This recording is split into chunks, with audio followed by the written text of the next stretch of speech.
तो आज की क्लास में हम डिस्कस करेंगे बेटा सब क्वेरी के बारे में। सब क्वेरी का मेन यूज क्या है? जब भी आपको जरूरत हो एक क्वेरी के अंदर दूसरे क्वेरी को नेस्ट करने की या नेस्टेड करने की या इंसर्ट करने की, तो हम सब क्वेरी की बात करते हैं। ठीक है, तो आप सिंपल अगर सब क्वेरी की डेफिनेशन बोलो तो query under another query is called सब क्वेरी। ठीक है, जरूरत क्यों पड़ती है, कैसे इसको यूज किया जाता है, समझने की कोशिश करते हैं। तो इस क्लास में हम डिस्कस करेंगे सब क्वेरी के बारे में, साथ में हम डिस्कस करेंगे कौन कौन से टाइप्स ऑफ सब क्वेरीज होते हैं, then single row sub query को डिस्कस करेंगे विद एग्जांपल्स। तो सबसे पहले अगर मैं आपको सब क्वेरी की बात बताऊं तो सब क्वेरी का सिंपल मतलब क्या है? Nesting of queries.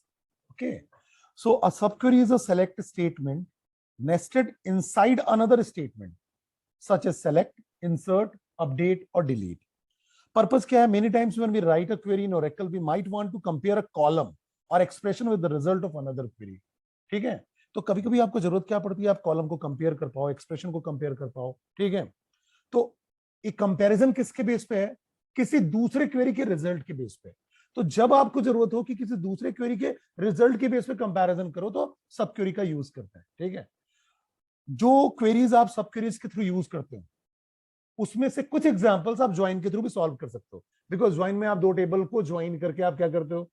दो कॉलम्स को वहां भी कंपेयर करते हो मैचिंग वैल्यूज के बेस पे। ठीक है, तो कहीं कहीं ये सिमिलर हो सकता है लेकिन हर जगह पर्पस सेम नहीं होगा। ठीक है, तो ध्यान रखना, many times when we write a query in Oracle we might want to compare a column और expression with the result of another query, और जब ऐसी सिचुएशन आए तो आपको यूज करना चाहिए सब query. So it happens when we don't know the exact value with which this comparison will be done, but we know the query that will generate this value. तो आप क्या करते हो?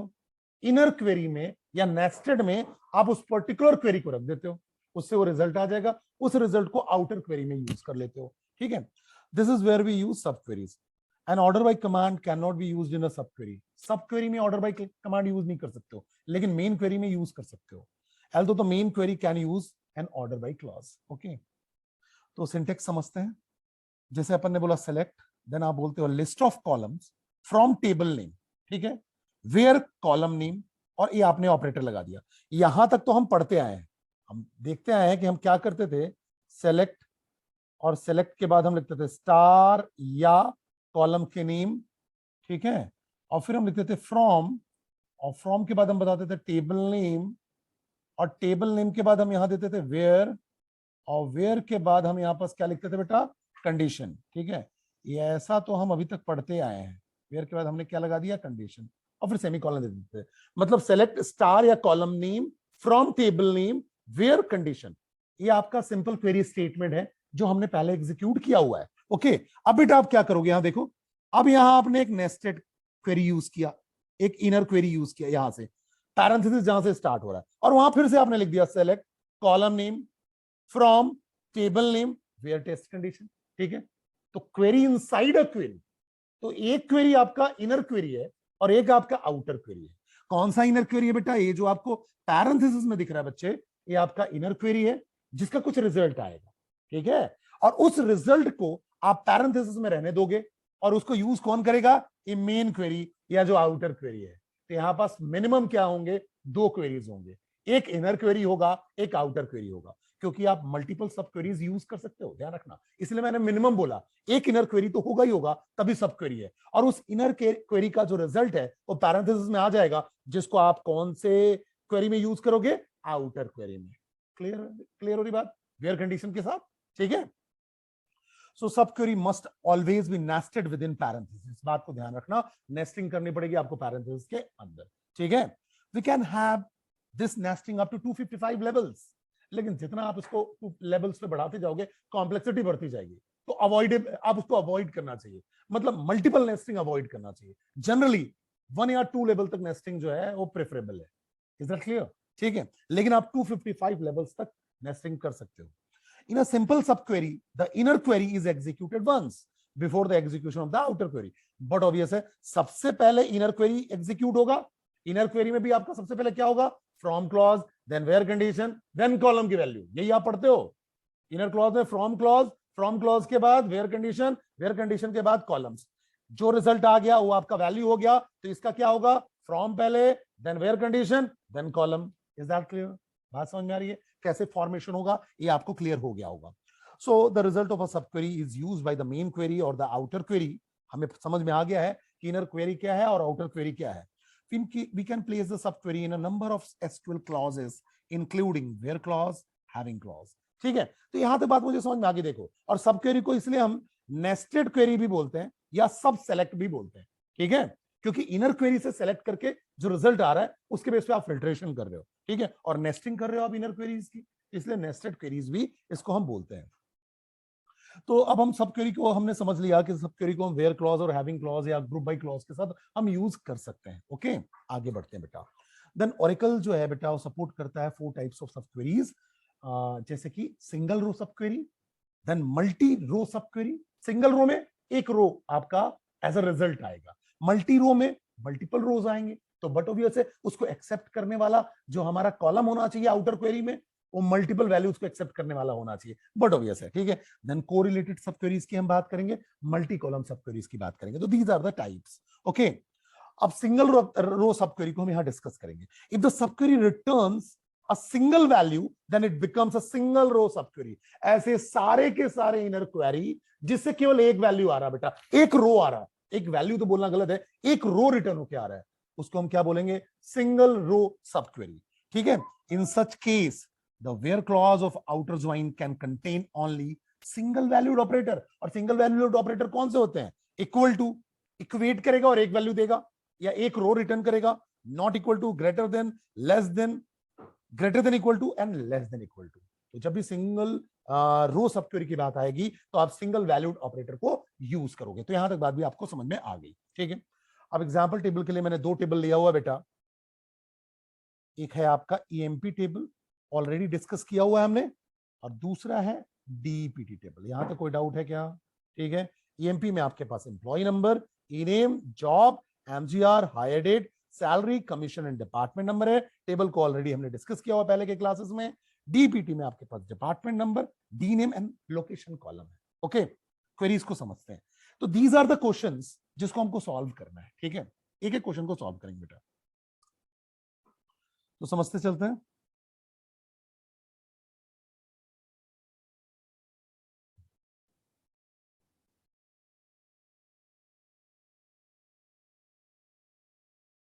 अब यहां देखो, एक एक क्वेश्चन को देखते चलो. ठीक है, और पहला क्वेश्चन क्या है बेटा? Select the name and hire date of oldest employee. Question समझो मेरी बात को.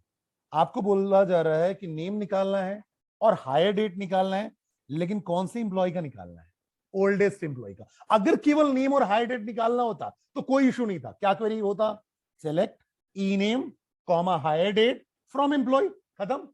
लेकिन मुझे क्या करना है? ई नेम और हायर डेट तो चाहिए ओल्डेस्ट एम्प्लॉय का. तो मुझे क्या करना पड़ेगा? पहले ओल्डेस्ट एम्प्लॉय निकालेंगे. अब ओल्डेस्ट एम्प्लॉय निकालने का तरीका बताओ मुझे. ओल्डेस्ट एम्प्लॉय हम कैसे निकाल पाएंगे? कौन सा एम्प्लॉय ओल्डेस्ट से कैसे पता चलेगा? जल्दी बताओ. हायर डेट से. ठीक है, क्लियर हो रही बात इतनी? तो देखो, अब जब आपसे क्वेश्चन पूछा जा रहा है कि आपको क्या करना है, select the name and hire date of the oldest employee. Oldest के लिए आप हायर डेट बताओ क्या करोगे, कैसे कैलकुलेट करोगे? ओल्डेस्ट कैसे होगा? जो सबसे पहले ज्वाइन किया होगा ओल्डेस्ट होगा ना. तो आप क्या करोगे? जैसे देखो, यहां मैंने सब क्वेरी को ना पहले मैं एग्जीक्यूट कर रहा हूं. मैंने लिखा सेलेक्ट, इसको लिखता हूं, select minimum hire date from employee. Max और मीन याद है? Select minimum hire date from employee. तो जैसे ही अगर मैं मिन हायर डेट लिखूंगा तो देखो आ गया 17/12/1980. ठीक है, और इस आप टेबल में जाओ, इस टेबल में आपके पास देखो 1980 वाला जो बंदा है, 17/12/1980 वाला जो बंदा है वो स्मिथ है. दिख रहा है? ये देखो स्मिथ है. क्लियर है? यहां देखो, ये देखो स्मिथ क्लर्क, ये 1980 वाला है. ये सबसे ओल्डेस्ट है. मुझे समझ में आ गया. तो भाई सबसे पहले आपको क्या करना पड़ेगा? मिन तो निकालना पड़ेगा ना. सबसे पहले मिन निकालना पड़ेगा. तो मैंने क्या लिख दिया? Select minimum hire date from employee. यहां तक बातें क्लियर हो गई. ठीक है, तो मिनिमम आ गया, जो मिनिमम हायर डेट था वो आ गया. यहां तो कोई डाउट नहीं है. ठीक है, अब मैंने इसको देखो क्या किया, इसको यहां सब क्वेरी में लिख दिया. आप चाहो तो इसको इंडिविजुअली रन कर सकते हो. इस पर सेलेक्ट करो और इस पर क्लिक कर दो, एग्जीक्यूट हो जाएगा. तो केवल मिनिमम हायर डेट आ गया. अब मिनिमम हायर डेट क्या आ गया? 17/12/1980. तो इस पर्टिकुलर पैरेंथेसिस में सबसे पहले इनर क्वेरी है, इनर क्वेरी सॉल्व होगा. इसमें फ्रॉम क्लॉज पहले चेक हुआ, तो एम्प्लॉय टेबल का एग्जिस्टेंस है, तो क्वेरी आपकी सही है। फिर मिनिमम हायर डेट निकाल दिया, मिनिमम हायर डेट क्या आ गया 17/12/1980, तो इस पैरेंथेसिस की वैल्यू कितनी हो गई 17 दिसंबर 1980। अब इस क्वेरी को आप रीड करो। अब ये क्वेरी कैसा रीड होगा, select E name comma hire date from employee where hire date equal to 17/12/1980। ठीक है, तो जब आउटर क्वेरी सॉल्व होगा तो इसकी वैल्यू को लेके सॉल्व होगा, तो where hire date equal to, अब देखो हायर डेट निकल के आ रहा है, तो मुझे हायर डेट को एक्सेप्ट करना है, तो वेयर कंडीशन में क्या लगाना पड़ेगा, हायर डेट इक्वल टू। तो आउटर में सबसे पहले टेबल चेक हुआ, फिर एक कंडीशन चेक होगा where hire date equal to 17/12/1980।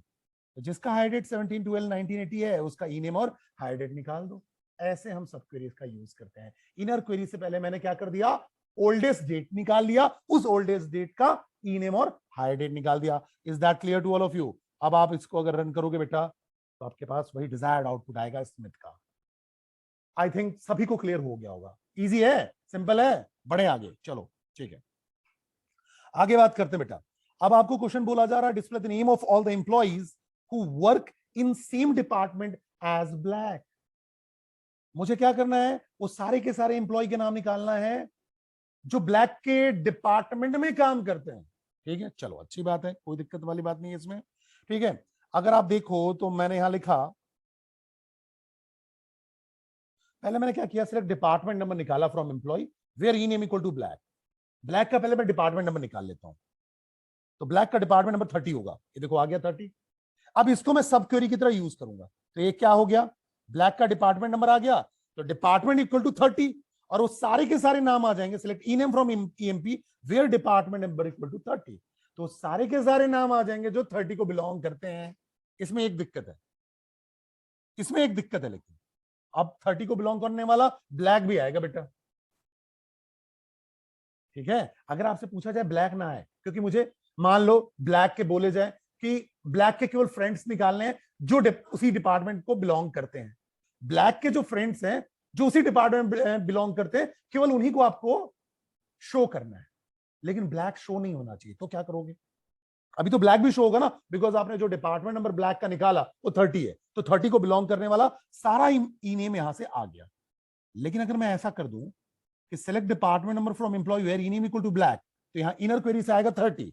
अब यहां देखो मैंने क्या बोला, select E name from employee where E name not equal to Black and department number equal to 30। अब ब्लैक वाले को हटा देगा, तो अभी 6 रोज आ रहे थे, जैसे ही इस क्वेरी को रन करोगे बेटा, ब्लैक हट जाएगा, एलन आएगा, वार्ड आएगा, मार्टिन आएगा, टर्नर आएगा, और केवल जेम्स आएगा, ब्लैक नहीं आएगा। Is that clear? सिंपल है, बढ़े आगे। चलो गुड, आगे बात करते हैं। अब बेटा नेक्स्ट क्वेश्चन है मेरा, display the name and salary of all the employees whose D name is Emmy. Display name and salary of all the employee whose D name is Emmy. चलो यहां देखते हैं, मुझे क्या निकालना है, E name, display the name of name and salary of all the employee. Name और salary कहां से मिलेगा, एम्प्लॉय टेबल से, ई नेम और सैलरी एम्प्लॉय टेबल से मिल जाएगा, और डी नेम कहां से मिलेगा, डीपीटी से। दिख रहा है? अब चाहो तो यहां ज्वाइन से भी हम काम कर सकते थे, चाहो तो ज्वाइन से भी काम कर सकते हैं, बिकॉज 2 टेबल्स है, लेकिन देखो मैं इसको सब क्वेरी से भी यूज कर सकता हूं, इसलिए मैंने बोला कभी कभी आपको लगेगा कि ये क्वेरी तो मैं ज्वाइन से सॉल्व कर पाता, बिल्कुल कर पाओगे, कभी कभी, हमेशा नहीं, हमेशा नहीं। सब क्वेरी का एक अपना एक अलग यूटिलिटी है जहां उसी का यूज होना चाहिए, ठीक है, लेकिन यहां ज्वाइन भी यूज हो सकता है। क्लियर हो रही बात इतनी? ठीक है, अब बेटा यहां अगर आप देखो तो मेरा जो पर्पज है 2 टेबल से पूरा हो रहा है। एक पर्पज हो रहा है ई नेम और सैलरी ईएमपी टेबल जो ये दिख रहा है, और डीईपीटी से डी नेम आ रहा है। क्लियर है? ठीक है, तो अब बेटा मैं क्या करूंगा, देखो मैंने लिखा select department number from DEPT where D name equal to ME. अब मैंने देखो